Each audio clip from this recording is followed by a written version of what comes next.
Le 3 avril déborde la logique commémorative à laquelle on voudrait l'assigner. C'est un point de bascule dont le sens ne se laisse pas épuiser par la commémoration. Il oblige à interroger.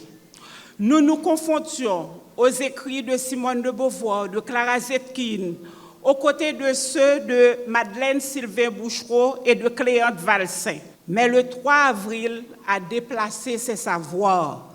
Il les a sortis de l'ordre du commentaire pour les inscrire dans une expérience sensible et collective. Dans les rues, les femmes étaient là, nombreuses, irréductibles, à toute abstraction. Elles marchaient, pancarte en main, traversant l'espace public avec une détermination qui ne cherchait pas à se justifier. Certaines reprenaient la chanson de Fédia Laguerre, « Fuck kat la rebat ». Ce n'était pas un simple accompagnement sonore, c'était l'énoncé d'un désaccord frontal avec l'ordre établi.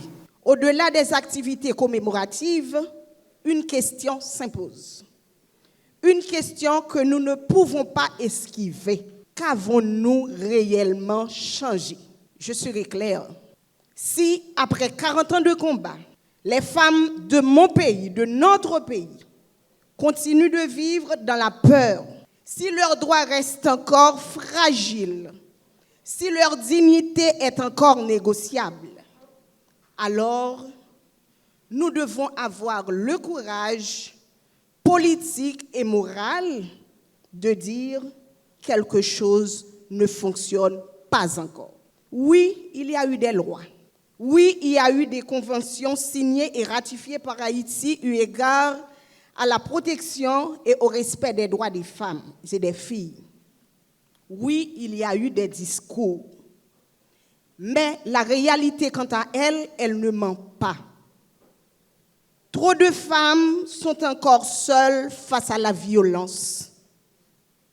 Trop de filles sont abusées. Trop de filles sont violées et grandissent sans protection. Trop d'agresseurs agissent sans être inquiétés. Et pendant que nous parlons ici, pendant que nous sommes ici, les violences avancent. La misogynie se banalise. La violence domestique s'installe. La cyberviolence prolifère. Et les agressions sexuelles deviennent dangereusement une norme silencieuse. On commémore aujourd'hui 40 ans de lutte pour les droits des femmes en Haïti. Cette commémoration de la Journée nationale du mouvement des femmes haïtiennes s'inscrit dans un contexte très particulier. D'une part, depuis l'impulsion des mouvements de femmes haïtiennes, le 3 avril 1986, le pays a bien réalisé de nombreuses avancées dans la lutte pour l'égalité des sexes et l'autonomisation des femmes et des filles.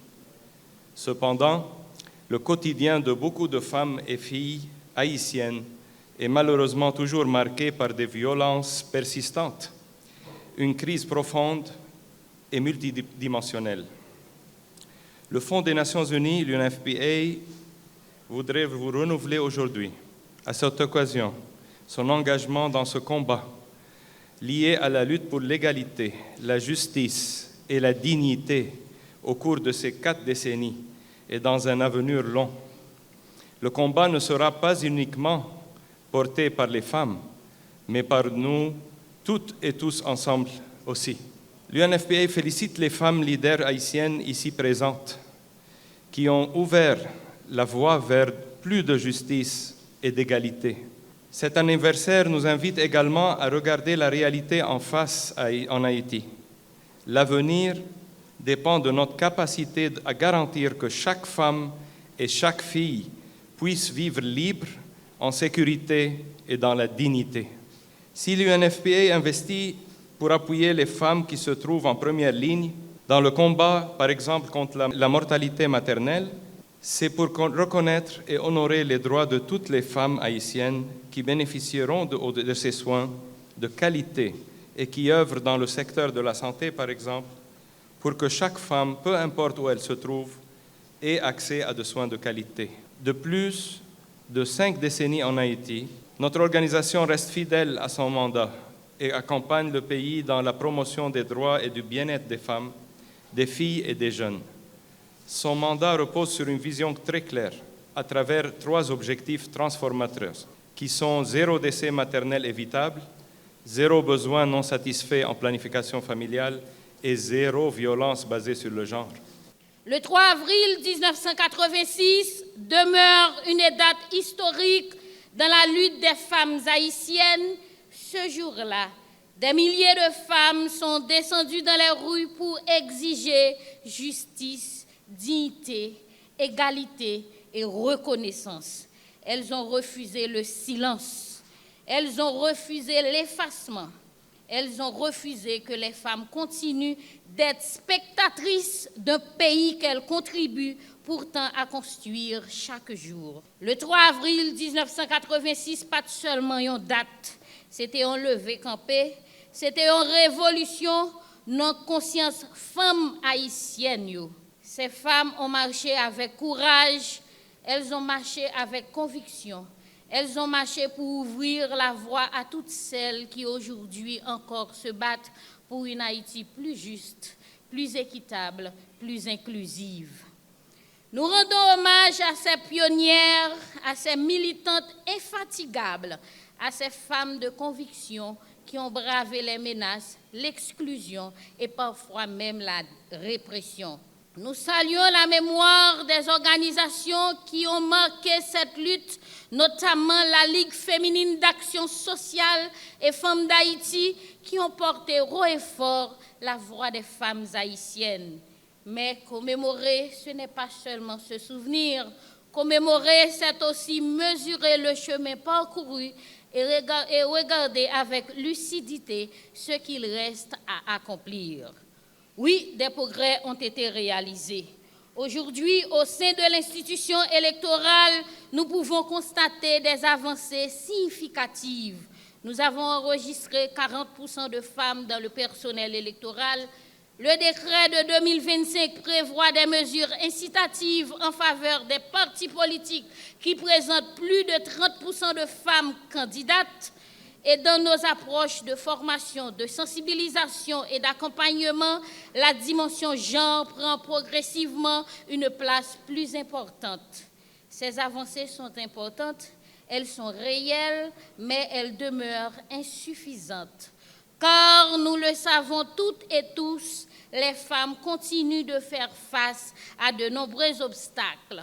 Obstacles économiques, obstacles sociaux, obstacles culturels, obstacles institutionnels et trop souvent encore violences politiques et violences électorales. C'est pourquoi notre responsabilité collective est immense. À l'approche des nouvelles élections, nous avons un devoir historique, le devoir de transformer les principes en action, le devoir de transformer les engagements en garanties, le devoir de transformer les discours en résultats. Le 3 avril marque le 40e anniversaire de la célébration de la Journée nationale du mouvement des femmes.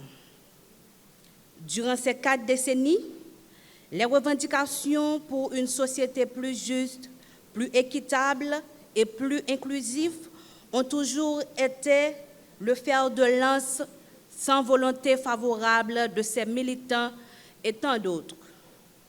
Nous n'aurons pas pu arriver là où nous sommes aujourd'hui. Bien que nous ne soyons pas encore arrivés à ce stade, à toutes les formes de discrimination à l'égard des femmes, des filles ne sont pas encore éliminées. La résilience des paysannes, des Madame Sarah, mérite également d'être honorée. La connaissance de nombreux droits à l'égard des femmes, des avancées institutionnelles significatives sont le résultat de ces luttes. Aujourd'hui, 40 ans après, le gouvernement dirigé par son Excellence Alix Didier Fils-Aimé a une condition saine pour nous les femmes, nous les Madame Sarah, nous les femmes électorales, de ne pas laisser pour compte, car le développement du pays ne peut plus se passer sans outre, sans nous. La cause des femmes est celle de tous les Haïtiens. L'incivilité chronique d'une catégorie de la population nous a longtemps contraints à penser à l'avenir sans les femmes, que jadis étaient dépourvues que certains droits fondamentaux. Dans les années 30, avec des figures comme Yvonne Sylvain, Madeleine Sylvain, Alice Garout, les organisations des femmes ne sont toujours mobilisées pour réclamer le respect des droits des femmes, surtout en Haïti. Ce, en dépit de toutes les fortes dépressions menées contre elles, de des moments sombres, de des moments difficiles de notre histoire, la résilience envers ces femmes a toujours été debout. La résilience face à ces moments sombres change à laisser des cicatrices profondes dans notre tissu social. Le courage des femmes telles que Mme Rampel, Mme Liliane Pierre-Paul mérite d'être salué. Nous là, nous capables, jeunes, en continuer pour droit femmes, petites filles, 40 l'année bataille pour respect droit femmes, côté nous sorti, côté nié, côté nous voulons aller avec revendication si là. Le ministère du Tourisme, dont je détiens le portefeuille, entend faire de l'égalité des droits des femmes l'implication dans tous les différents secteurs de la vie nationale, politique, économique, commerciale. N'est pas une nécessité, elle est une impérative pour parvenir à une société plus durable. Haïti, femmes, racine ak nam. Depuis la première grande manifestation pacifique contre l'occupation américaine en 1930, jusqu'à la création de la première organisation féministe haïtienne en 1934, à savoir la Ligue de l'Action sociale, le mouvement des femmes haïtiennes n'a jamais baissé les bras. À travers des générations successives, les unes plus engagées que les autres, les femmes se sont liguées contre un dispositif patriarcal et sexiste qui les brimait et leur consignait un statut de mineur dans la société. Contre ce système inique, les femmes ont marché et bataillé.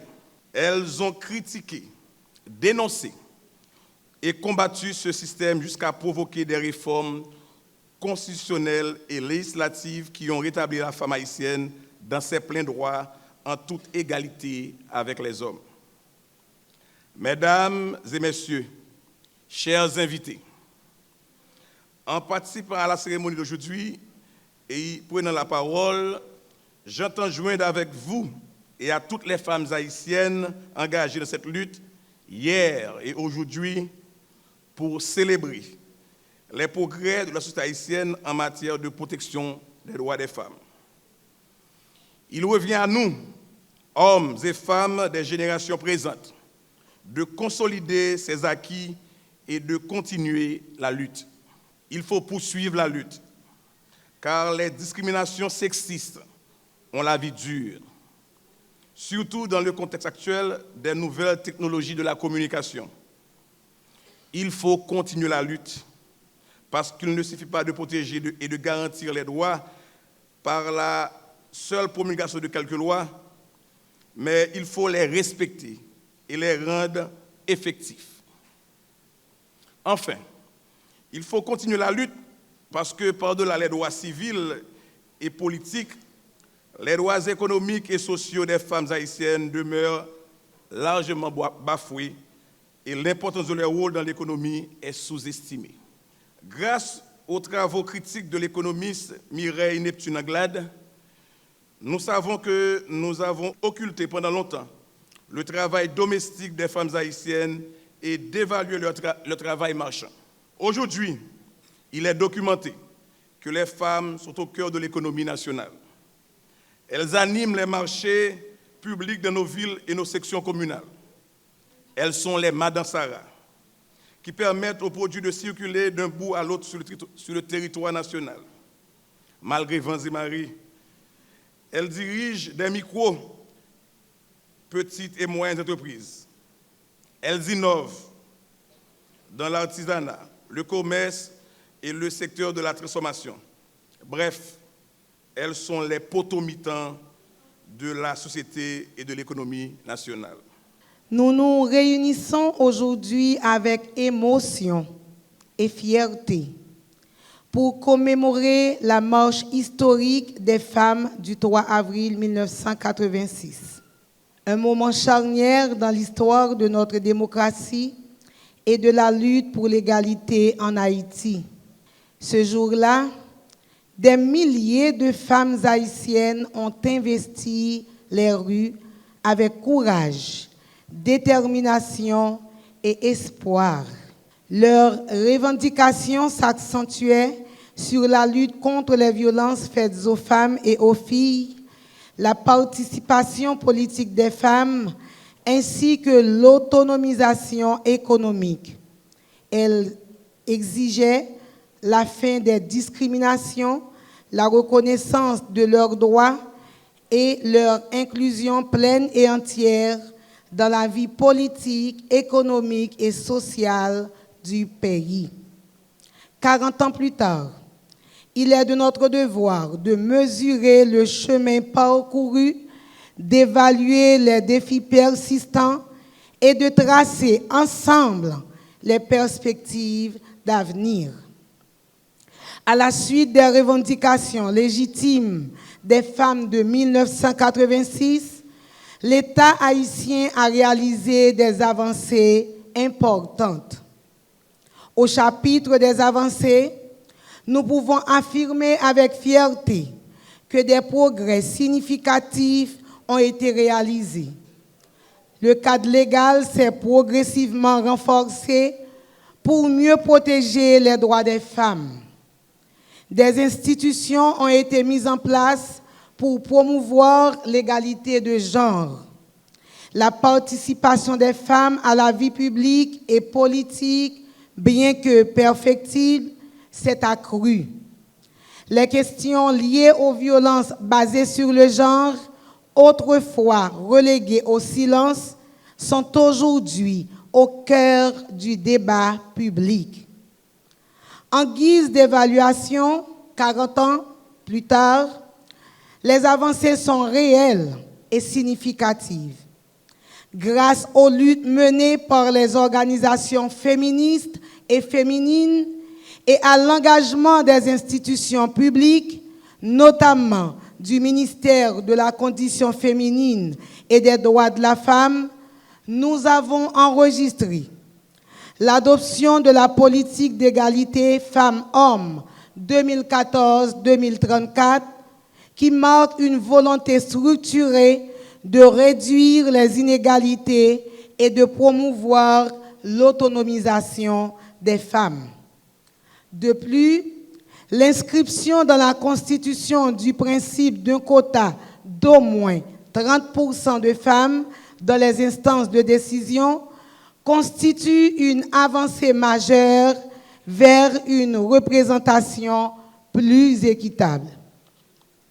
Le plan national de lutte contre les violences à l'égard des femmes et des filles 2017-2037 constitue le cadre stratégique de référence adopté par l'État haïtien pour prévenir, sanctionner et éliminer toutes les formes de violence basées sur le genre. Ce plan, aligné sur les engagements internationaux d'Haïti, notamment l'agenda 2030 et la Convention de Belém do Pará, propose une vision à long terme sur 20 ans pour garantir aux femmes et aux filles un environnement sûr, égalitaire et respectueux de leurs droits fondamentaux. L'intégration progressive de l'égalité de genre dans les politiques publiques, le renforcement du cadre normatif en faveur de la protection des droits des femmes, une plus grande visibilité de femmes dans la vie nationale, la mise en place des structures d'accompagnement pour les femmes victimes de violences, une mobilisation accrue de la société civile autour des enjeux liés aux droits des femmes. Le MCFDF, en tant qu'institution étatique de référence, a multiplié les actions de sensibilisation, de formation et d'accompagnement, contribuant ainsi à faire avancer la cause des femmes dans divers secteurs.